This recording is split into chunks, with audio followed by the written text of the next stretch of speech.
This is Jyoti Maheshwari. Welcome to Unacademy के YouTube channel पे मैं ले रही हूँ आपकी इंग्लिश की क्लासेस, जिसमें अभी हम कर रहे हैं वोकेबलरी का जो पार्ट है उसे कंप्लीट कर रहे हैं। वोकेबलरी के इस पार्ट में हम करने वाले हैं आज कुछ important idioms. I hope you will learn. ज़्यादा से ज़्यादा लाइक करें, शेयर करें, और जब अगर हो सके तो आप अपनी डायरी में या नोटबुक पे इसे लिख लें, क्योंकि ये बहुत इंपॉर्टेंट आपके लिए ईडियम्स हैं। So guys, this is Jyoti Maheshwari, MA MPhil BEd in English literature. मैं अनअकैडमी पे आपके इंग्लिश ग्रामर, लिटरेचर और बिहेवियर की क्लासेस ले रही हूँ। स्पेसिफिकली RS के लिए बिहेवियर की क्लासेस ले रही हूँ। अगर आप लोग अनअकैडमी पे जुड़ना चाहते हैं तो आप ये कोड यूज़ करें, ज्योति इंग्लिश, और इस कोड को यूज़ करके आप अनअकैडमी पे जुड़ सकते हैं। अनअकैडमी की प्लस की क्लासेस मेरी देख सकते हैं। मेरी प्लस की क्लासेस का स्केड्यूल जो है वो इस तरह से है, आपके सामने है। वो ये है कि 12 बजे मैं everyday I am taking special classes. 12 बजे ये है जो स्पेशल क्लास है, इसमें मैंने 5000 क्वेश्चन सीरीज स्टार्ट कर रखे हैं, जहाँ पर हम डेली ग्रामर के क्वेश्चन करते हैं। यूट्यूब सेशन मेरा ये चल ही रहा है, और मैं प्लस पे जो 6 बजे है ग्रामर की क्लास ले रही हूँ सभी के लिए, स्पेसिफिकली RS रीड, जो भी स्टूडेंट फर्स्ट ग्रेड की तैयारी कर रहे हैं, पटवार, उनके लिए। इसका एक पार्ट अभी कंप्लीट होने वाला है, सेकंड पार्ट फिर 1 जुलाई से स्टार्ट होने वाला है। बिहेवियर की क्लास RS के स्टूडेंट के लिए, रीड के लिए है, जो कि हिंदी इंग्लिश दोनों लैंग्वेज में है, जिसकी PDF भी आपको प्रोवाइड की जा रही है। 5 बजे रीड के लिए मेरा कोर्स स्टार्ट हो रहा है, वो हो रहा है 16 जुलाई से। तो ज्वाइन करना बिल्कुल नहीं भूलें। ज्वाइन करने के लिए आपको क्या करना पड़ेगा स्टूडेंट्स, आपको सब्सक्राइब करना पड़ेगा अनअकैडमी पे, जहाँ पर आप unlimited live classes, recorded courses ले सकते हैं इंडिया के बेस्ट एजुकेटर से। और उसके लिए आपको क्या करना पड़ेगा, अभी जो है एक ऑफर चल रहा है, वो ये है कि अगर 12 मंथ का अगर आप सब्सक्रिप्शन लेते हैं तो you get totally 2 month subscription free, और 24 मंथ्स का लेते हैं तो 3 महीने का आपको मिलेगा फ्री। तो जल्दी से सब्सक्राइब करें। सब्सक्राइब करने के लिए मेरा कोड यूज़ करें, ज्योति लाइव। और यहाँ पर कुछ सीरीज़, टेस्ट सीरीज़ चल रही है, जो कि स्कॉलरशिप टेस्ट सीरीज़, ये भी आप ज्वाइन कर सकते हैं एवरी संडे। ये फीचर्स क्या है अनअकैडमी प्लस के? अनअकैडमी प्लस के फीचर है कि आप घर बैठे आराम से कभी भी क्लासेस ले सकते हैं, live recorded, doubt clearing session, full exam preparation. एक गोल से सारे RPS एग्जाम की आप तैयारी कर सकते हैं। यहाँ पर आंसर राइटिंग सेशन सब आपको अवेलेबल रहेंगे। ज्वाइन करने के लिए आप यहाँ पर फीस देखते हैं, 2 ईयर्स की 8400, you will get it in 7560 अगर आप यूज़ करते हैं मेरा कोड ज्योति लाइव। तो ये एक प्रोसेस है जिसके द्वारा आप ज्वाइन कर सकते हैं, यू विल गेट 10% डिस्काउंट। और अब हम आज शुरू करने वाले हैं ईडियम्स। ईडियम्स क्या होते हैं? ईडियम्स, जिन्हें हम हिंदी में कहते हैं मुहावरे या लोकोक्तियाँ। क्या बोलते हैं हम? मुहावरे, यानी कि we can say it is proverb. Proverb भी कहते हैं हम इन्हें, और ईडियम्स भी कहते हैं। और अगर आपको बोल दिया जाए फ्रेजेस, तो वो भी इसी में ही हम कवर करते हैं। मैंने इस PDF में कुछ कैटेगराइज करके ईडियम्स का सिलेक्शन किया है, और उसको हम पढ़ने वाले हैं। I hope you will like. अगर आप इन ईडियम्स को लर्न कर लेते हैं, डेफिनेटली आपके एग्जाम में इनमें से काफ़ी आ जाएगी, और जो कि इम्पोर्टेंट है। So we are going to start. पहले जो ईडियम्स मैं स्टार्ट कर रही हूँ, मैंने वो कैटेगराइज की है मैन पे। मैन पे मतलब मैन से रिलेटेड जो भी ईडियम्स हैं, विल डू दैट। क्योंकि मैन से रिलेटेड का मतलब है कि मैन जिसमें आ रहा है, मैन वर्ड जिसमें आ रहा है, वो मतलब मैन का। तो पहला हम कर रहे हैं अ man of few words. A man of few words का मीनिंग क्या होता है? A man of few words, one who doesn't speak too much, यानी कि जो अपने आप में रिजर्व होता है, रेटिसेंट, रिजर्व्ड, जो हम कहते हैं ना इंट्रोवर्ट पर्सनैलिटी, एक्सट्रोवर्ट पर्सनैलिटी, है ना, अंतर्मुखी, वही वाला व्यक्ति जो इंट्रोवर्ट होता है, जो अपने आप से मतलब रखता है, समाज से कम रखता है। हो सकता है वो शाई हो, कॉन्फिडेंट नहीं हो, या हो सकता है वो उसका नेचर हो। अ मैन ऑफ फ्यू वर्ड्स जब आ जाए तो फ्यू से याद रख लेना कम, कम बोलने वाला, तो आप याद रख लेंगे रिजर्व्ड, जो अपने आप में रिजर्व्ड होता है। He is a man of few words but he does his work on time. मान सकते हैं कि वो कम बोलता है, लेकिन वो अपना काम समय पर करता है, क्योंकि जो रिजर्व टाइप के लोग होते हैं वो काम की एफिशिएंसी उनकी ज़्यादा होती है। अ मैन ऑफ वर्ड्स, इसका मतलब होता है जो व्यक्ति अपने वर्ड्स पे खरा उतरे, यानी कि जो अपने प्रॉमिस को पूरा करे, जो ट्रस्टवर्दी है उसको लेके, अपने वादे के पक्के। रामचंद्र वाली बात है, रामचंद्र जो एक था ना, रघुकुल रीत सदा चली आई, वैसे अ मैन ऑफ वर्ड्स। तो आप कह सकते हैं Shri Ram was a man of words. We can bank on him, हम बैंक ऑन एक फ्रेज आ गई, देखो इसे बोलते हैं फ्रेजल वर्ब। तो ऐसे आप सेंटेंसेस में बहुत कुछ सीख सकते हैं। इसे बोलते हैं फ्रेजल वर्ब, फ्रेजल वर्ब है ये, यानी कि बैंक ऑन का मतलब होता है किसी पे डिपेंड ऑन। तो we can bank on him, हम उस पर डिपेंड ऑन कर सकते हैं, हम उस पर विश्वास कर सकते हैं। He is a man of words, वह अपने वादे का पक्का है। ठीक है, जो वादा किया वो निभाना पड़ेगा, वो वाला वादा है ये। अ मैन ऑफ लेटर्स, लेटर्स की बात जब आती है तो लेटर्स को इज इक्वल टू आप स्टडी से रिलेटेड मान सकते हैं, है ना। अक्षर, ढाई अक्षर वाला नहीं है ये पढ़ाई वाला अक्षर है। तो Shakespeare was a man of letters, यानी कि जब बात आती है एरुडाइट की, बात आती है स्कॉलर की, बात आती है इंटेलिजेंसी की, बुद्धिमान की, तो वो होता है। तो Shakespeare was a man of letters. तो 3 हो गए मैन के, अभी मैन के चलेंगे आगे। A man in the street, a man in the street, ये एक उसके लिए आते हैं स्ट्रीट, जैसे कि हर कोई व्यक्ति गलियों में कोई घूम रहा होता है, उसकी क्या वैल्यू होती है, that is a ordinary man. तो जब किसी ऑर्डिनरी मैन की बात आती है तो आप कह सकते हैं man in the street. The politicians are not bothered about the views of man in the street, जो आम व्यक्ति होते हैं उनकी बातों का किसी पे फ़र्क नहीं पड़ता, उनके व्यूज़ का फ़र्क नहीं पड़ता। तो street, letters, few words, words, ऐसे की वर्ड को याद रखना आपने। स्ट्रो, अ मैन ऑफ स्ट्रो, जब बात आती है स्ट्रो की, जैसे एक तिनका कितना कमज़ोर होता है ना, तिनका जैसे कमज़ोर होता है, वैसे ही हम यहाँ पर बात करते हैं स्ट्रोक की।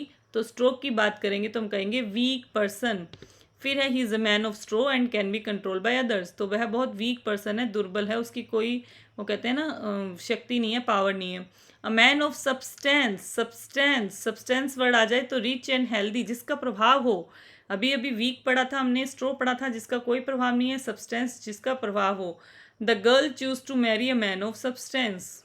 आई होप आप लिख रहे होंगे, लर्न कर रहे होंगे। इस वीडियो को 1 बार 2 बार 3 बार देखें, जब तक आपको लर्न नहीं होते तब तक आप इसको देखें। A man of parts, renaissance man, a man of parts का मतलब होता है, he is a man of parts, parts का मतलब होता है म्यूजिशियन, सिंगर, एक्टर का मतलब कि जो अलग अलग फील्ड में, अलग अलग फील्ड में क्या होता है, एक्सपर्ट होता है। लाइक एक टीचर है वो एक सिंगर भी हो सकता है, एक डांसर भी हो सकता है, एक टीचर है वो अच्छा कुक भी हो सकता है। तो इसलिए आप वहाँ पर क्या यूज़ करेंगे, वहाँ पर आप कहेंगे he is a man of parts, है ना, या उसको रेनांसा मैन भी कहते हैं। He is man of parts, renaissance man, जो कि काफ़ी गुणी होता है, जिसमें स्किल होते हैं एक से ज़्यादा। लेडीज़ मैन, जिसको लेडीज़ की कंपनी पसंद हो, बहुत ही सिंपल है। अगर आप लेडीज़ मैन देख रहे हैं तो आपको पता लग रहा है कि लेडीज़ मतलब लेडीज़ मैन, लेडीज़ की कंपनी जो पसंद करता है। He has the reputation of a ladies man. Okay, so ये हो गए हमारे मैन से रिलेटेड। एक बार फटाफट रिवीजन कर लेते हैं ताकि आपको याद हो जाए। पहला हमने पढ़ा अ मैन ऑफ फ्यू वर्ड्स, जो बहुत कम बोलता हो, रिजर्व्ड हो। अ मैन ऑफ वर्ड्स, जो अपना वादा निभाने वाला हो। अ मैन ऑफ लेटर्स, जो विद्वान हो। मैन ऑफ स्ट्रीट, जो आम आदमी हो, कॉमन मैन हो। अ मैन ऑफ स्ट्रो, जो वीक पर्सन होता है। अ मैन ऑफ सब्सटेंस, जो थोड़ा रिच होता है, धनी होता है, और रिच और धनी होता है तो उसका क्या होता है, चलती है थोड़ी, सब लोग उसके प्रति इन्फ्लुएंस्ड होते हैं। अ मैन ऑफ पार्ट्स, जो स्किल्ड होता है व्यक्ति, जिसे रहना सा मैन भी कह सकते हैं। लेडीज़ मैन, जो लेडीज़ के आसपास रहना पसंद करता है, उनकी कंपनी पसंद करता है। Now the second part. So आज हम 7-8 पार्ट इस तरह से कवर करने वाले हैं। तो अ मैन, ईडियम्स ऑफ सी करेंगे हम, और ईडियम्स ऑफ ओशियन, दोनों मिक्स करेंगे, सी और ओशियन दोनों करेंगे। तो पहला हमारा सी में है एट सी। एट सी को हम ईडियम ना कह के हम फ्रेज भी कह सकते हैं, इन्हें कहते हैं फ्रेजेस। इन्हें हम फ्रेजेस बोलते हैं, जैसे कि of and on, again and again, इन्हें फ्रेजेस बोलते हैं। इसलिए इन्हें ईडियम के साथ ही ऐड कर दिया जाता है, और एग्जाम में आपके टॉपिक का नाम रख दिया जाता है ईडियम एंड फ्रेजेस। तो कंफ्यूज होने की बिल्कुल ज़रूरत नहीं है। ईडियम और फ्रेजेस एक ही टॉपिक होता है, buy back and call, at a time. लेकिन फ्रेजल वर्ब एक अलग टॉपिक होता है, जो एक वर्ब और एक प्रीपोजिशन मिलके बनाती है। जैसे हम बैक ऑन कर रहे थे, बैकअप करते हैं, बैकआउट करते हैं। एट सी का मतलब होता है इन अ स्टेट ऑफ कन्फ्यूज़न, बहुत ही असमंजस की स्थिति में, क्या करें क्या ना करें, टू बी और नॉट टू बी, ऐसी स्थिति होना। It was a long voyage and he was at sea for many days. He was in a state of confusion. When I saw a lion I was at sea, हैरान हो जाना, surprise हो जाना, वो हो जाएगा। अ सी चेंज, किसी चीज़ में ड्रास्टिक चेंज आ जाए, अ बिग चेंज आ जाए, जैसे कि we can see in her behaviour there was a sea change, बहुत ही बड़ा चेंज उसमें देखने को मिला है। There was a sea change in his behaviour, so ये होता है सी चेंज। सी चेंज को हम कहते हैं बहुत बड़ा चेंज, बिग चेंज, किसी की चीज़ में, किसी भी चीज़ में बहुत बड़ा चेंज आ जाना। जैसे कि हम कह सकते हैं ड्यू टू कोविड-19 corona there is a sea change in our economy, चाहे वो चेंज पॉजिटिव हो चाहे वो चेंज नेगेटिव हो। Between the devil and the deep sea, हमारी जो लाइफस्टाइल में भी तो एक सी चेंज आ गया है। Between the devil and the deep सी, इसका मतलब होता है डिफिकल्ट सिचुएशन में होना, एक तरफ कुआं एक तरफ खाई वाली बात है। He was caught between the devil and the deep sea by opposing his boss, boss के खिलाफ जाके क्या होगा, एक तरफ कुआं एक तरफ खाई होगी, तो वो वाली स्थिति होना, दोनों तरफ मुसीबतें होना, चारों तरफ मुसीबतें होना, कुछ भी कह सकते हैं।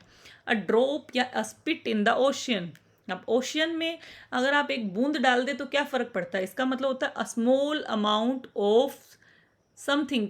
ऊँट के मुंह में जीरा, हम ऐसे बोलते हैं ना, ऊँट के मुंह में जीरा, तो ऊँट के मुंह में जीरे से क्या फ़र्क पड़ता है, तो वैसे ही किसी बड़ी चीज़ में कोई छोटी सी चीज़ ऐड होने से कोई फ़र्क नहीं पड़ता। तो जो मनी तुमने रिसीव की है बिजनेस के लिए, वो तो सिर्फ एक ड्रॉप है इन द ओशन, मतलब बहुत स्मॉल अमाउंट है, थोड़ी मात्रा में है। फिर N ocean of something, N ocean of something का यहाँ पर होगा अ lot of something. He is an ocean of something का मतलब है कि किसी चीज़ का बहुत बड़ा पार्ट होना, बहुत इंपॉर्टेंस रखना। बॉयल द ओशन का मतलब होता है कुछ ऐसी चीज़ करना, इम्पॉसिबल चीज करना। She is handicapped and still she is trying to climb up the mountain, really she is boiling the ocean. तो कोई ऐसा काम करना जो इम्पॉसिबल दिख रहा हो और वो काम किया जाए, तो वहाँ हम कहते हैं boil the ocean. Now there is after ocean, एक बार हम इसकी रिवीजन कर लेते हैं, सी और ओशियन वाले की फटाफट से देख लेते हैं। हमने देखा एट सी, कन्फ्यूज़न में होना, डायलेमा में होना। सी चेंज, बहुत बड़ा change, between the deep devil and the deep सी, मुसीबत में होना। ड्रॉप इन द ओशियन, थोड़ी सी मात्रा किसी चीज़ की। ओशियन ऑफ समथिंग मतलब a lot of something. Boil the ocean मतलब कुछ ऐसा काम करना जो इम्पॉसिबल है। अब हम करने वाले हैं इडियम्स हॉर्स से रिलेटेड। देखो गाइस, ये जो चीज़ें हैं जो मैंने कैटेगराइज की है, हॉर्स मैन, इससे कोई बहुत बड़ा फ़र्क तो नहीं पड़ने वाला, बट स्टिल थोड़ा सा हमें एक ट्रिक मिल जाती है कि इस तरह से हम एक साथ हॉर्स वाले याद कर लेते हैं, इस तरह से हम एक साथ मैन वाले याद कर लेते हैं, बस और कुछ नहीं है। याद तो हमें सारे करने ही पड़ेंगे one by one.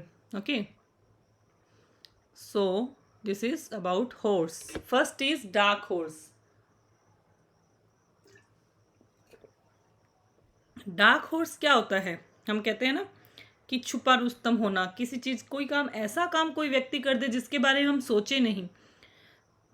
Dark horse, an unknown unexpected winner, he was a dark horse in the contest, हमें पता नहीं था कि वो कॉन्टेस्ट जीत जाएगा क्या, लेकिन जीत गया, तो हम बोलते हैं छुपा रुस्तम होना। फिर है टू बीट या टू फ्लोग अ डेड हॉर्स, अगर मान लो आप किसी डेड हॉर्स को फ्लोग करते हो, यानी कि उसे मार मार के उठाने की कोशिश करते हो, तो you are wasting your time, your energy, ऐसी चीज़ पे जो हो ही नहीं पा रही है, जो होगी भी नहीं। सो उसको no need to convince him, it's like flogging a dead horse. जब आप कहीं पे ऐसे वर्ड यूज़ कर रहे हो ना कि यूजलेस है ये, उसके लिए ऐसा काम करना, यूजलेस एफर्ट्स होना, तो वहाँ पे आप इसको यूज़ कर सकते हैं। Put the cart before the horse, do things in a wrong order, मतलब गलत तरीके से कोई काम करना, और आपको पता है कि put the cart before the horse wrong order में करना, हॉर्स पीछे होता है, कार्ट आगे होता है, या कार्ट पीछे होता है, हॉर्स आगे होता है, ये चीज़ आपको अगर नहीं पता होगा तो कैसे सक्सेस मिलेगी। तो किसी भी चीज़ को रॉन्ग ऑर्डर में करना। The government put the cart before the horse by investing heavily before making major reforms, मतलब किसी चीज़ में ऐसी जगह पे इन्वेस्ट कर दिया जो उसके लिए रॉन्ग ऑर्डर में, जो गलत है या रॉन्ग ऑर्डर में है। आगे है ईट like a horse. Eat like a horse का मतलब होता है बहुत ज़्यादा घोड़े की तरह खाना, हम कहते हैं ना he is eating like a horse, मतलब पार्टीज़ में जाना, कहीं जाना, ठूस ठूस के खाना, इज़ लाइक दैट, बहुत ज़्यादा मात्रा में खाना। Straight from the horse mouth, जब हम किसी न्यूज़ की बात करते हैं, जैसे आप लोग करते रहते हैं आरपीएससी का ये एग्ज़ाम आ गया, वो एग्ज़ाम आ गया, लेकिन हम तब तक बिलीव नहीं करते जब तक आरपीएससी का नोटिस नहीं आता, तो same likewise straight from the horse mouth का मतलब होता है any information coming from an authentic और रिलायबल सोर्स, है ना, जो ऑथेंटिक सोर्स है, जो उसका रिलायबल सोर्स है, विश्वसनीय जो उसका स्रोत है, वहाँ से जब वो न्यूज़ नहीं मिलते तब तक हम उस पर विश्वास नहीं करते हैं। हॉर्स सेंस का मतलब होता है common sense. Don't you have horse sense, हम कॉमन सेंस बोलते हैं, वहाँ पर ही हम यूज़ कर सकते हैं horse sense, common sense. Next is hold your horse.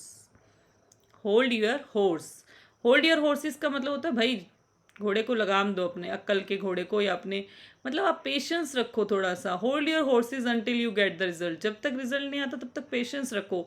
तो जब भी आप पेशेंस वर्ड यूज़ करते हैं वहाँ पे आप किसी को कह सकते हैं hold your horse, be patient.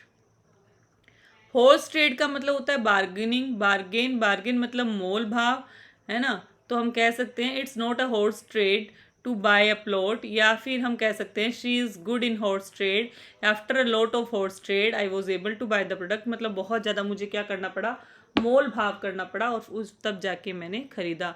तो हॉर्स के हमने किया हॉर्स ट्रेड, मोल भाव, horse, hold your horse, patience रखना, horse senses, common sense, straight from the horse, authentic source, eat like a horse, ठूस ठूस के खाना, put the cart before the horse, गलत जगह पे गलत चीज़ को लगाना, गलत तरीके से यूज़ करना।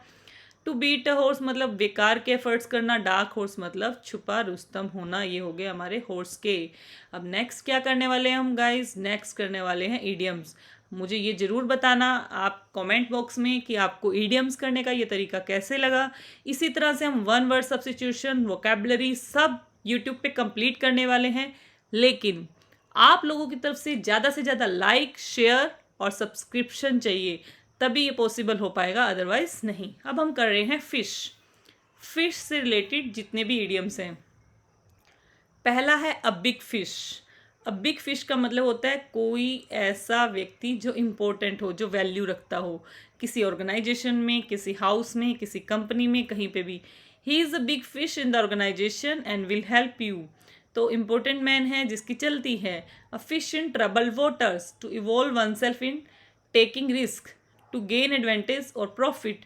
मतलब फिश इन ट्रबल वाटर का मतलब होता है कि मौके का फ़ायदा उठाना, कह सकते हैं किसी की बुरी स्थितियों का फ़ायदा उठाना। He is fishing in trouble water by buying, या खुद आप कह सकते हो मुसीबत को या रिस्क को लेना, ये भी कह सकते हो किसी रिस्क को लेना, शेयर खरीद के या कैसे भी आपने रिस्क मोल लिया। फिश आउट ऑफ वाटर होता है आप ऐसी स्थिति में फंस गए, ऐसे वातावरण में, ऐसे सराउंडिंग्स में फंस गए जो बहुत ही अनफेमिलियर है। Fish out of water, she look like a fish out of water when she was asked to cook. मतलब जिसको खाना बनाना नहीं आए और उसको खाना बनाने के लिए कह दे तो उसका चेहरा ऐसे ही हो जाएगा ना, अनफैमिलियर कंडीशन वाला। तो fish out of water. Drink like a fish, इसका मतलब होता है एल्कोहलिक होना।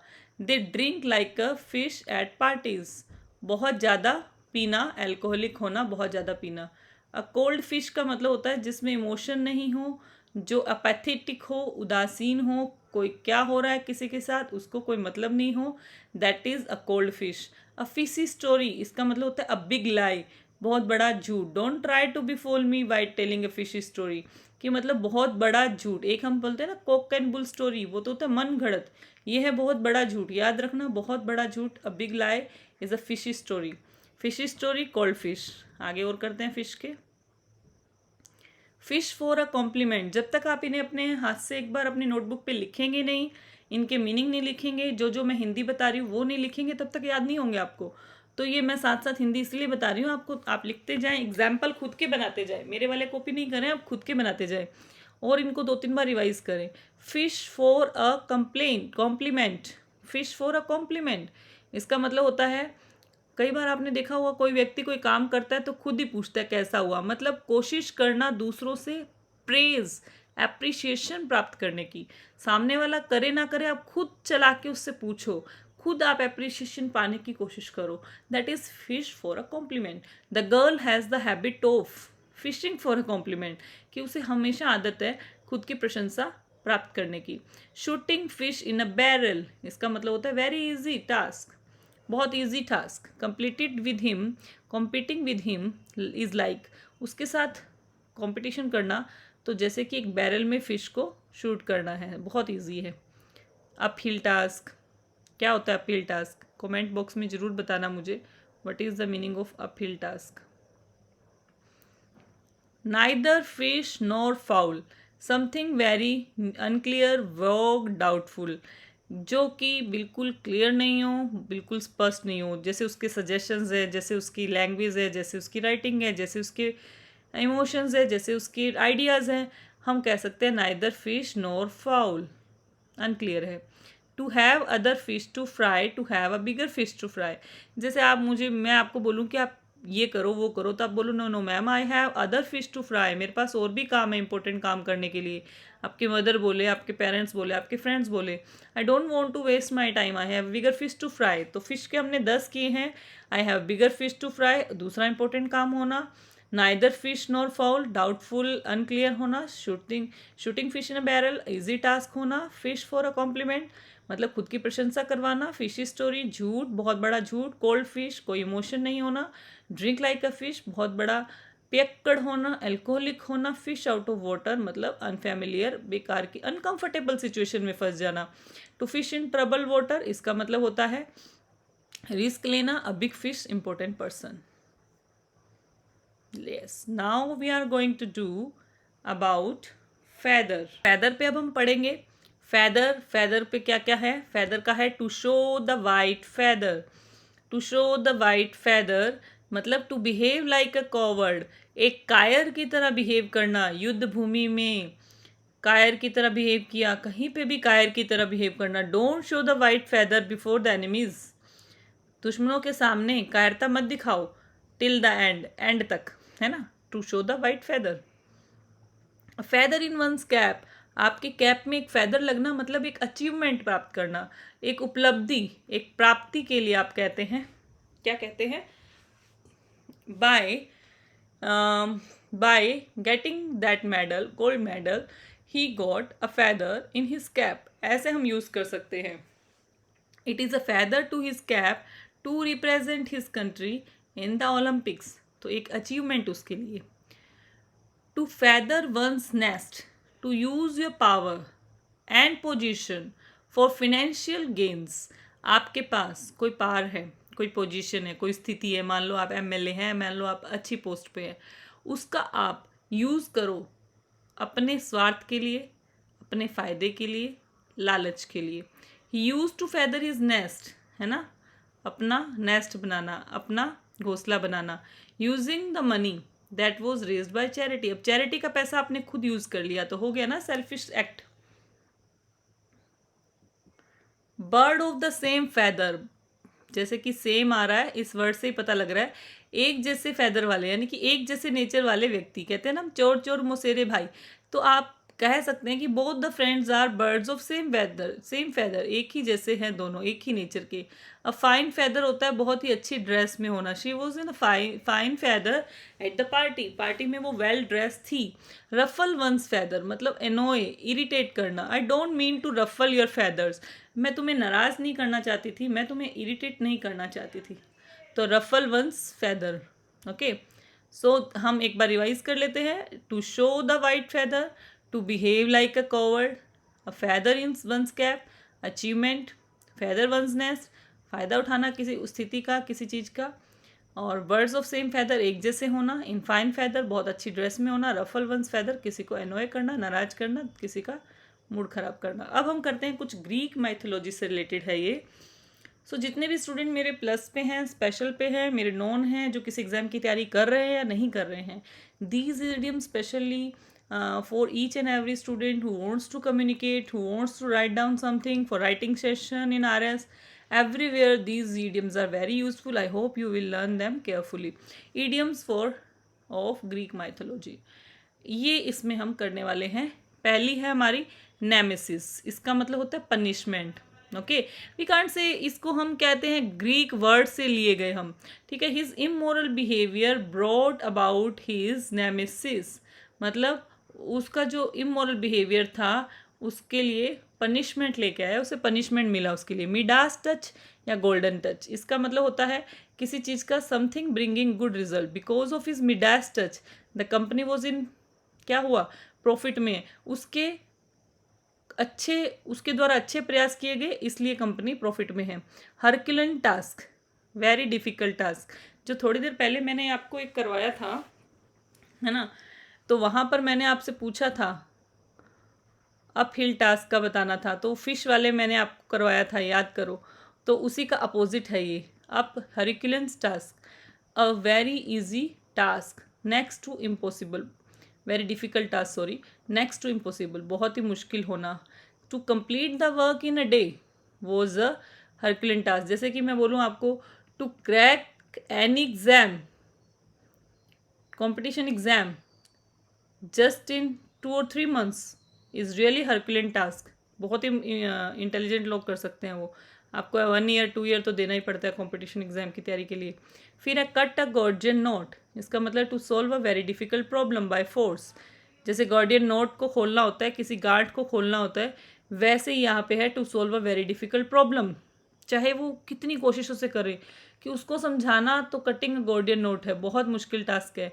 Adonis, Adonis handsome man, Adonis एक करेक्टर का नेम है, तो जो हमें नॉवेल्स में देखने को मिलता है is the name of character, तो हैंडसम मैन को कहा गया है। हिज एडोनिस लुक्स, उसका जो हैंडसम लुक है, made him win the favour of others. ठीक है, तो लोगों का दिल जीत लेता है वो। ट्रोजन हॉर्स, ट्रोजन हॉर्स मतलब something use secretly, he was use as a Trojan horse by his boss. Secretly उसका यूज किया गया, किसी व्यक्ति का या किसी वस्तु का। तो ट्रोजन हॉर्स हो गया something someone use secretly. Adonis handsome man, young man, cut a Gordian knot very to solve a problem very difficultly. Herculean task very difficult task. Midas touch something in good result. Nemesis मतलब punishment. Okay, now we are doing on idioms on dog. अब हम करेंगे dog पे। Dog पे क्या है? A dog in the manger, a dog in manger कहते हैं कंजूस व्यक्ति को। वही होगा क्या? 1 मिनट रुको। A person who prevents others to have something which he himself can not use, yes वही होगा। His dog in manger attitude led him to problem, मतलब ये वो होगा जो खुद भी किसी चीज़ को एंजॉय नहीं कर सकता और दूसरों को भी नहीं करने देता। अगर जैसे कोई शादी वादी में या कोई नहीं आ पाया तो दूसरों को भी परेशान करेगा, कोई चीज़ खुद नहीं कर पाया, लाइफ में सक्सेस नहीं हो पाया तो दूसरों की लाइफ में भी रोड़े अटकाएगा। तो वैसा होता है ये dog in manger. Top dog का होगा an important person in the organisation, किसी ऑर्गेनाइजेशन में इंपॉर्टेंट पर्सन। अभी थोड़ी देर पहले हमने पढ़ा था ना बिग फिश, वैसे ही बिग फिश की जैसे ये होगा टॉप डॉग। अंडर डॉग का मतलब होता है पुअर, अनप्रिविलेज्ड, गरीब। की स्कीम जो है, scheme prove to be beneficial to the underdogs, जो स्लम लोग होते हैं, अंडर डॉग होते हैं, उनके लिए। फिर every dog has its day, सबने सुना होगा हर कुत्ते के दिन होते हैं। Everyone gets an opportunity, हर किसी को लाइफ में मौका मिलता है। डोंट गेट डिसअपॉइंटेड, सबको मौका मिलेगा। Don't worry, have patience, every dog has its day. जैसे कि कोरोना के बाद आप गली मोहल्ले के छोटे छोटे डॉक्टर्स को देख लो, या फिर आप सैनिटाइज़र की वैल्यू देख लो, मास्क की वैल्यू देख लो। ऐसे ही let sleeping dogs lie, not to talk about things which created problem in the past, मतलब हमारी लाइफ में जब कुछ बुरा हो जाता है और हम कहते हैं ना मिट्टी पाओ, छोड़ो उसको, लेट स्लीपिंग डॉग्स डाई, सोने दो सोते हुए को। यानी कि जब चीज़ हो गई अब उस पर क्या डिस्कशन करना। It would be better to let sleeping dogs lie, not discuss the matter further.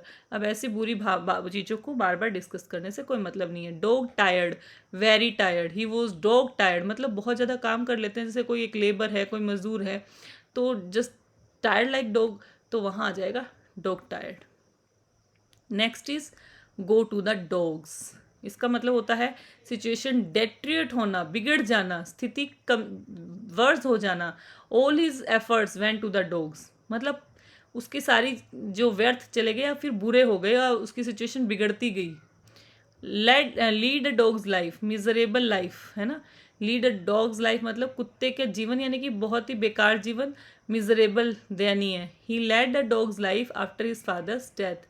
Raining cats and dogs, मतलब रेनिंग होना हैवीली, बहुत ज़्यादा मूसलाधार बारिश होती है, तो we can say raining cats and dogs. Next is fighting like cats and dogs, constantly fighting, both the brothers were fighting like cats and dogs। तो बार बार देखो, रेनिंग अलग था और फाइटिंग अलग है, तो कुत्ते बिल्ली की तरह लड़ना, और एक होता है कैट एंड डॉग लाइफ, वो भी वैसे हो गया झगड़ालू जीवन, या फिर हम कह सकते हैं miserable life.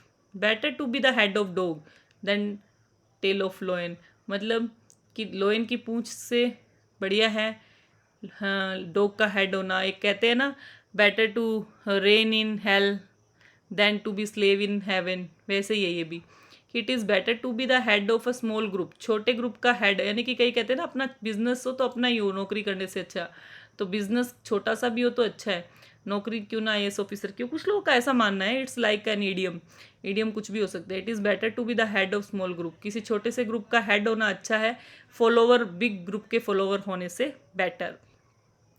In the dog house यानी कि इन द ट्रबल, मुश्किल में होना, he will be in the dog house if he comes late again this week when someone is upset, मतलब कोई अगर आपकी उस चीज़ से गुस्सा और हो रहा हो, आप बार बार वही काम वही मिस्टेक कर रहे हो, तो इन द डॉग हाउस, तो इन द डॉग हाउस होना है ना, रिपीट करना है हमें तो कर लेते हैं। और in the dog house better to be the head of dog, मतलब कि छोटे ग्रुप का मालिक होना ही अच्छा है। कहते हैं खुद खुद का घर तो खुद का ही होता है, क्यों ना वो एक कमरे का हो, और किराए का घर किराए का ही होता है, क्यों ना वो 4 कमरे का हो, तो वो ये 11 नंबर को उससे समझ लेना। कुत्ते बिल्लियों की तरह लाइफ में लड़ना झगड़ना, मूसलाधार बारिश होना, lead a dog's life, miserable life, go to the dogs, स्थिति बिगड़ जाना, डॉग टायर्ड, बहुत ज़्यादा थकना, लेट स्लीपिंग डॉग्स लाई, दबी हुई बातों को पिछली बातों को दबा देना, एवरी डॉग हैज़ डेज, हर किसी के दिन आना, अंडर डॉग पुअर लोग, top dog important person, dog in manger, मतलब दूसरों को भी परेशानी देना। नेक्स्ट एप्पल, आपने सुना ही होगा, an apple a day keeps the doctor away, वो वाली बात है। तो हम करते हैं एप्पल ऑफ वंस आई, कोई किसी का वेरी डियर होना, प्यारा होना, फेवरेट होना, जिसे हम कहते हैं आंखों का तारा, बहुत प्यारा, हिंदी में भी हम पढ़ते हैं ना, वैसे एप्पल ऑफ वंस आई। फिर एप्पल पाई ऑर्डर, कोई चीज़ व्यवस्थित अरेंज परफेक्ट तरीके से रखी होना, सिस्टमेटिक होना। एप्पल ऑफ डिस्कॉर्ड, मतलब कारण झगड़े का, डिस्प्यूट का, झगड़े की जड़। कंपेयरिंग एप्पल्स एंड ऑरेंजेस, इसका मतलब होता है दो ऐसी चीज़ों को कंपेयर करना जो बिल्कुल अलग है। My job is different from yours, it like comparing apples and oranges. Bad Apple होता है सड़ा एप्पल, यानी कि एक सड़ी हुई मछली पूरे, एक गंदी मछली पूरे तालाब को गंदा करती है, वो बैड एप्पल है, एक बुरा व्यक्ति। आप वो भी ऐड कर सकते हैं इसमें, an apple a day keeps the doctor away. Idioms of the wolf, अब हम करते हैं वोल्फ पे। वोल्फ पे है to keep the wolf at bay, to fight against any difficulty, किसी भी खतरे के खिलाफ लड़ना, किसी भी खतरे से लड़ना। तो to keep the wolf at bay, देखो at his father's death he took up the business, उसने बिजनेस संभाल लिया, to keep the wolf at bay, ताकि वो लड़ सके खतरों से, मुसीबतों को दूर कर सके। To keep the wolf from the door, to avoid hunger या पॉवर्टी, कि तुम पहले से बचाओ पैसा, है ना, या फिर काम करो दिन रात पैसा सेव करो, गरीबी आए ही नहीं तुम्हारे द्वार पे। To keep the wolf from the door, to keep the wolf from the door, याद रखना keep from. Throw to the wolves, इसका मतलब होता है टू समवन, किसी को खतरे में डालना। His comrades threw him into the wolves, threw to the wolves मतलब भेड़ियों के आगे डाल देना, खतरे में डाल देना। To wolf in sheep's clothing, a person who pretends to be innocent but actually dangerous, वो क्या कहते हैं, भेड़ की खाल में गिद्दड़, वो वाली बात है। तो हिंदी में भी ये सेम ही होता है, तो अंदर से कुछ और होना, बाहर से कुछ और दिखना। तो जो फेयर वेदर फ्रेंड्स होते हैं वो हमारे लिए वोल्फ होते हैं, शिप के क्लोथ में। फेयर वेदर होते हैं, जब पैसा होते हैं तो दोस्त होते हैं, पैसा नहीं होता तो दोस्त नहीं होते। Wolf down, to eat greedily, wolf down. Gulp, gulp होता है फटाफट से गल्प करना, गल्प का मतलब होता है किसी चीज़ को बिना चबाए और निगल जाना। टू ईट ग्रीडली, कि पता नहीं मिलेगी कि नहीं मिलेगी, तो लालची रूप से खाना, किस चीज़ को बहुत ज़्यादा लालची तरीके से खाना। ही वोल्फ डाउन द फूड, क्योंकि वो जल्दी में था तो उसने क्या किया, निगल लिया फूड को। लोन वोल्फ, अ पर्सन जो अकेला रहना पसंद करता है, रिजर्व टाइप का होता है, जो हमने पहले किया था ना अ मैन वाले में, कौन सा किया था याद करना, मैन वाले में भी किया था हमने रिजर्व वाला, फ्यू वर्ड्स वाला, याद है। He is a lone wolf and has few friends, सारे इडियम्स आपके काम आएंगे, और धीरे धीरे अब इनको लर्न करने के बाद आप देखेंगे कि बहुत जगह यूज़ किए जा सकते हैं ये। तो लोन वोल्फ हो गया, एलोन रहना पसंद करता है। टू क्राई वोल्फ, तो हम कहते हैं ना भेड़िए के जैसे रोना, यानी कि झूठा, जब इसकी रिक्वायरमेंट नहीं है तो भी आप किसी को बुला रहे हो। एक कहानी सुनी होगी आपने, शेर आया वाली, वही है ये। He had cried wolf several times, अब कोई उस पर विश्वास नहीं करता है। तो क्राई वोल्फ हो गया झूठा, किसी को झूठा अलार्म देना यानी बुलाना, हेल्प के लिए बुलाना। अकेला रिजर्व हो गया लोन वोल्फ, वोल्फ डाउन हो गया गल्प करना चीज़ को। और शीप्स क्लोथिंग, भेड़िया वाला जो दिखावटी या झूठा व्यक्ति होता है। थ्रू टू द वोल्स, किसी को खतरे में डालना। To keep the wolf from the door, मतलब भूख को दूर रखना, पॉवर्टी को दूर रखना। और वोल्फ एट वे का मतलब होता है खतरे से निपटना। Yes, now we will do colours. ये हमने कर लिए अभी तक, मैन, फिश, हॉर्स, और क्या किया हमने, वोल्फ। अब हम करेंगे कलर्स। तो ये एक साथ एक वीडियो बना रही हूँ मैं आपके लिए, ताकि एक ही साथ आप सुन लो इसको। एक बार 2 बार सुनेंगे, लर्न हो जाएंगे और लिख भी सकते हैं आप लोग। रेड अलर्ट, रेड कलर आ रहा है ना, रेड अलर्ट। तो रेड कलर अपने आप में वैसे भी खतरा ही होता है। तो यहाँ हो गया warning, the troops were on red alert, warning पे। A red letter day, important day, the day he got the job, वो उसके लिए, जैसे हम कहते हैं ना, my birthday is an red letter day for me, the day I got job is a red letter day, the day I got my son is a red letter day.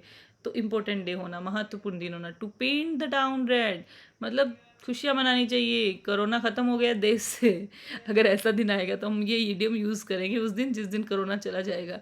After the examination was over, the students decided to paint the town red, है ना। रीट वाले students ऐसा ही करने वाले हैं, रीट वाले। Red handed, caught while committing a crime, he was caught red handed by the police। Red carpet welcome, a grand welcome. आपने देखा होगा ना, एक्टर एक्ट्रेस का जब कोई प्रोग्राम होता है, अवार्ड्स दिया जाता है, पूरी रेड कारपेट बिछती है। प्रधानमंत्री जब किसी फंक्शन में जाता है, रेड कारपेट बिछती है। मतलब जब किसी का ग्रैंड वेलकम किया जाता है तो हम कहते हैं वार्म वेलकम के लिए। रेड हैंडेड का तो पता ही है, आप रंगे हाथों पकड़े जाना। रेड टैपिज्म, यानी कि बहुत ज़्यादा फॉर्मेलिटी, जिसे बोलते हैं लाल फीताशाही, यानी कि extra formalities due to the red tape. बहुत ज़्यादा जब आप कहीं जाते हैं आजकल, जैसे कि हम कहीं भी जाते हैं तो बहुत ज़्यादा फॉर्मेलिटीज़ होती है, तो वो क्या होता है, I miss the flight due to the red tape at the immigration, I miss the flight. बहुत ज़्यादा फॉर्मेलिटीज़ होना। इन रेड इंक, कर्जे में होना, the company was in red ink, कर्जे में थी। इन द रेड मतलब होता है लॉस में होना, ये कर्जा हो गया और ये लॉस हो गया, लगभग एक जैसा है, कोई दिक्कत नहीं है। यहाँ पे इंक है, यहाँ इंक नहीं है। उसकी नेग्लिजेंस के कारण he was in the red, वो लॉस में आ गया। अब रेड वाले देख लो, in the red, in red ink एक जैसे ही हैं। रेड टैपिज्म, बहुत ज़्यादा फॉर्मेलिटी। रेड कारपेट यानी कि ग्रैंड वेलकम। रेड हैंडेड, रंगे हाथों पकड़े जाना। To paint the round and celebrate a red letter day, important day. Red alert मतलब सावधान करना, वार्निंग देना। नाउ ब्लू, ब्लू है पानी वाला। A bolt from the blue, sudden, अचानक कोई विपदा आ जाना, सडनली कोई अचानक कोई इंसिडेंट हो जाना। The news of his son death was a bolt, झटका लगना जिसे हम कहते हैं ना, तो ऐसी कोई बुरी बात मिल जाना, झटका लग जाना। Ocean in a blue moon, something happening rarely, वैसे once in a blue moon भी हो सकता है, वंस ही है, मैं ओशियन पढ़ रही हूँ उसको। Once in a blue moon, something happens rarely और ओकेजनली, ईद का चांद, कभी कभार होना। Blue blood, belonging to a royal family, है ना, किसी शाही खानदान से बिलोंग करना। सॉरी, यहाँ पर मैंने वंस को थोड़ा सा गलत पढ़ लिया था। फील ब्लू, सैड और डिप्रेस्ड फील करना। Whenever I feel blue मतलब उदास फील करना। I listen to music, very good. Beat black and blue, इसका मतलब होता है बहुत ज़्यादा फिजिकली किसी को हार्म करना या मेंटली हार्म करना या हर्ट करना।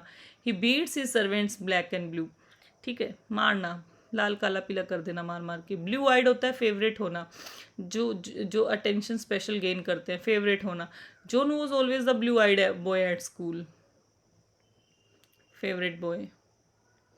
ब्लू कॉलर व्यक्ति वो होते हैं जो लोअर वर्किंग क्लास होते हैं, मतलब जिनको थोड़ा एक्सपीरियंस कम होता है। Sometimes we have to take a blue collar job if the economy is down, है ना, मतलब हमें सारे काम करने पड़ते हैं अगर इकोनॉमी डाउन है। तो ब्लू कॉलर किससे रिलेटेड है? लोअर वर्किंग क्लास से। आउट ऑफ द ब्लू का मतलब होता है unexpected event without any warning. His resignation came out of the blue, मतलब सडनली कुछ ऐसा आना आपको पता भी नहीं हो। Out of the blue, out of the blue suddenly happened. Blue collar lower working class. Blue eyed favourite. Beat black and blue बहुत ज़्यादा पीटना। फील ब्लू उदास फील करना। ब्लू ब्लड शाही होना या शाही फैमिली से बिलोंग करना। Once in a blue moon rare होना, कभी कभार वाला। A bolt from the blue झटका लगना सडनली। ना वाइट कलर, वाइट कलर करेंगे अभी हम। सो वाइट में है वाइट एलिफेंट सबसे पहले। तो जब हम वाइट एलिफेंट की बात करते हैं तो we can say something which is very expensive and useless. Okay, something which is very expensive and useless का मतलब होता है एक आपने ऐसी चीज़ खरीद ली जो है तो बहुत एक्सपेंसिव लेकिन कोई काम की नहीं है। ठीक है, luxury car was a white elephant for him. Black and white होता है कोई चीज़ बहुत ही क्लियरली लिखा होना स्ट्रेट फॉरवर्ड मैनर में। Agreement was in black and white, straightforward होना। To show the white feather, to behave in a cowardly. Feather वाले में भी पढ़ा था हमने ये, और वाइट वाले में भी पढ़ लिया। तो किसी को कवर्डली मैनर दिखाना, कायरता दिखाना। वाइट लाइज सफ़ेद झूठ बोलते हैं ना हम, है ना। स्मॉल छोटा सा झूठ, हार्मलेस झूठ जो किसी को हर्ट नहीं कर रहा हो। I told a white lie for not attending the party. मैंने तो ऐसे झूठ बोला, छोटा सा झूठ बोला, वाइट लाई। वाइट कॉलर जो वो होते हैं जो job that requires great managerial professional, जो स्किल्ड होते हैं। ठीक है, स्किल्ड होते हैं। हमने ब्लू कलर पढ़ा जो लोअर क्लास होते हैं, वाइट कलर होगा जो स्किल्ड होते हैं। वेव अ वाइट फ्लैग मतलब सरेंडर कर देना। जब सफ़ेद झंडा, जैसे कि मान लो दो देशों का युद्ध हो रहा है और जो देश सरेंडर करना चाहता है वो अपना झंडा दिखा दे। After the defeat the enemies waved a white flag. तो wave a white flag surrender करना। White collar job skilled person. White light छोटा सा झूठ। टू शो वाइट फैदर कायरता दिखाना। Black and white, black and white का होगा लिखित रूप में क्लियर होना। वाइट एलिफेंट कुछ चीज़ एक्सपेंसिव लेकिन useless. Now we are doing green. Green green green green में होगा ग्रीन आइड, जैसे ब्लू आइड फेवरेट था, यहाँ ग्रीन आई हो जाएगा जेलस करने वाला, जलने वाला। We should guard against green eyed friends. हमें अवेयर रहना चाहिए जो जेलस करते हैं हमसे। बी ग्रीन इन एक्सपर्ट, जो एक्सपीरियंस जिसमें नहीं है। He is rather green and not be able to operate the machinery, क्योंकि वो नया है ना। कोई न्यू हो, कोई नोविस हो, कोई ना एक्सपीरियंसड हो। To the green light to get the permission, जैसे कि आप नॉर्मली देख सकते हैं रेड लाइट ग्रीन लाइट, वहाँ से आप इसको पढ़ सकते हैं, याद कर सकते हैं। ऐसे ही ग्रीन हॉर्न भी तो होता है, बी ग्रीन जैसे ही ग्रीन हॉर्न भी होता है। ग्रीन हॉर्न भी वही होता है जिसको, जो इमेच्योर होता है, जो इनएक्सपीरियंस्ड होता है किस चीज़ में। ग्रीन थम मतलब ग्रीन यहाँ पर ग्रीनरी से रिलेटेड है, और जो गार्डनिंग में स्किलफुल हो ना, गार्डनिंग करनी अच्छी लगती हो जिसको। Green belt an area of field and trees, green belt बोलते हैं ना। जैसे कि आर्मी एरिया है, यहाँ पे बहुत सारी ग्रीनरी है, इट्स अ ग्रीन बेल्ट। मतलब बहुत सारे पेड़ पौधे होना। Grass is always greener on the other side, मतलब दूसरे, हम अपनी चीज़ से कभी सेटिस्फाई नहीं होते। हम कहते हैं ना दूसरों की थाली में घी हमेशा ज़्यादा लगता है, वो वाली बात है। तो ग्रास जो है ज़्यादा ग्रीन लगती है दूसरे साइड में हमें। तो हमारी खुद की चीज़ से हम कंफर्टेबल नहीं हो, सेटिस्फाई नहीं हो, दूसरों की चीज़ से सेटिस्फाई हो, वो वाली बात है। तो ये हो गया ग्रीन बेल्ट हो गया, an area of field and trees. Green thumb हो गया जो कि गार्डनिंग में स्किलफुल हो। गेट द ग्रीन लाइट मतलब परमिशन मिलना। बी ग्रीन या ग्रीन हॉर्न नया इमेच्योर होना। ग्रीन आइड, तो ग्रीन हॉर्न भी इसमें ऐड कर लेना। आई, अब हम करेंगे आई, पार्ट्स ऑफ बॉडी करेंगे आई। आई का पहला है birds eye view. Birds eye view हम करते हैं पहले। बर्ड्स आई व्यू का मतलब होता है जनरल व्यू। हम कहते हैं ना कि इस बुक को थोड़ा सा जनरली देख लो, इन बर्ड्स आई व्यू, सरसरी नज़र से। तो this bird's eye view of the market will help us beat our competition. General view में कैच समवन्स आई मतलब गेन अटेंशन, किसी की अटेंशन। हम जैसे कोई चीज़ ऐसी देख लेते हैं जिसकी तरफ हम अट्रैक्ट होते हैं या फिर हम अटेंशन देते हैं, तो वो होता है catch someone eye. The beautiful diamond ring caught her daughter's eye, तो अट्रैक्ट हो जाना। ईगल आई होता है तीखी नज़र, बाल जैसी नज़र, तेज़ नज़र। One who has the ability to see important details, notice mistakes. The editor has an eagle eye, कोई एडिटर होगा तो ईगल आई होनी पड़ेगी, तभी तो वो कैच कर पाएगा मिस्टेक्स को। हिट द बुल्स आई मतलब टारगेट को हिट करना, you have to hit the bull's eye for by getting the job, you have hit the bull's eye by getting the job मतलब तुमने सही टारगेट को अचीव किया है। टर्न ब्लाइंड आई इग्नोर करना, किसी की कोई गलत भी कर रहा है तो भी उसको इग्नोर करना ही है ना। She always turn a blind eye to his son's mistakes. In a public eye in the limelight well known, तो politicians are in the public eye है ना। तो आई का एक दो और देख लेते हैं फिर हम आई को रिवीजन कर लेंगे। सी आई टू आई इसका मतलब होता है एग्री होना, सहमत होना किसी से। कीप एन आई ऑन मतलब किसी पे ध्यान रखना, वॉच केयरफुली, विजिलेंस वाला। तो keep an eye on, watch carefully, see eye to eye, agree, in the public eye, famous, turn a blind eye, लापरवाही करना या फिर इग्नोर कर देना, hit the bull's eye, target hit करना, ईगल आई तीखी नज़र, वो कैच समवंस आई अटेंशन, और bird's eye view general view. Tongue करेंगे अब हम, टंग है ना। टंग का है स्लिप ऑफ द टंग, इसका मतलब होता है माइनर मिस्टेक इन स्पीच। आप बोलते वक्त कोई मिस्टेक कर दो जानबूझ के नहीं, आपकी टंग स्लिप के कारण हम बोलते हैं ना it was a slip of tongue, मतलब it's was a little mistake on the tip of your tongue, मतलब आपको हर चीज़ याद रहे। जैसे कि आप कहते हो कि मैं वो याद करना चाहता हूँ, that is on the tip of my tongue, मतलब मुझे याद आ रहा है। आप याद करने की कोशिश कर रहे हैं, एबल टू रिमेंबर है ना, किसी चीज़ को याद करने की कोशिश कर रहे हैं। कई बार किसी जब हम लेसन पढ़ते हैं तो हीरो का नाम या फिर राइटर का नाम इस तरह से, her name is on the tip of my tongue. Tip of my tongue होता है याद आपकी जुबान पे आ रहा है। होल्ड योर टंग इसका मतलब होता है नोट टू से, कुछ मत कहो किसी को जिससे कोई लोग अपसेट हो जाए, तो आप अपनी जुबान पे लगाम देना, इसको हम कहते हैं। ज़्यादा नहीं बोलना, जुबान पर लगाम देना ताकि किसी का कोई नुकसान नहीं हो। उसके बाद में है टंग इन चिक। टंग इन चिक का मतलब होता है something that is said sarcastically, मजाक में कहना, किसी का मजाक उड़ाना। The whole interview was done tongue in cheek, मजाक में, लाइट वे में। Tongue tied to be unable to speak, शर्म के कारण बोल ना पाना। टंग ट्विस्टर ऐसे वर्ड्स जो आपके टंग के लिए गेम हो, प्रोनाउंस करने में दिक्कत आए। Peter Piper picked pick of pickled papers है ना, पके पेड़ पे पका पपीता, ऐसे हिंदी में भी होते हैं। शार्प टंग अ बिटर और क्रिटिकल मैनर्स ऑफ स्पीकिंग है ना, बहुत बुरे तरीके से कोई कड़वी जुबान वाले। शार्प टंग, टंग ट्विस्टर, टंग टाइड शाय वाले हो गए। टंग इन चिक मजाक उड़ाना हो गया। होल्ड योर टंग जुबान पे लगाम। On the tip of the tongue याद करना, slip of the tongue mistake होना। सो अनअकैडमी पे अगर आप सब्सक्रिप्शन लेना चाह रहे हैं तो मेरी क्लास में इससे भी और भी ज़्यादा आपको मैटर मिलेगा। I am trying to do my best on Unacademy YouTube channel, but आपको पता है कि सारा कोर्स करवाना मुश्किल होता है। तो अगर आप ग्रामर करना चाहते हैं, आरएस का बिहेवियर का कोर्स करना चाहते हैं, रीड की तैयारी कर रहे हैं, तो मेरे को आप ज्वाइन कर सकते हैं। उसके लिए आप ज्योति लाइव कोड यूज़ करें और ये फीस है, इसमें डिस्काउंट मिल जाएगा। ये आपके अनअकैडमी के जो हमारे यूट्यूब वीडियोस के लिंक हैं यहाँ पे मिल सकते हैं, इनमें से आप ज्वाइन कर सकते हैं। You can get the links. RPSC join करने से आप इनमें से कोई भी एग्ज़ाम की तैयारी कर सकते हैं। और अगर आपको ये सारे अच्छे लगे हैं, चाहे वो कलर वाले हैं, एनिमल वाले हैं, अदर, तो आप लाइक शेयर और सब्सक्राइब करना ना भूलें।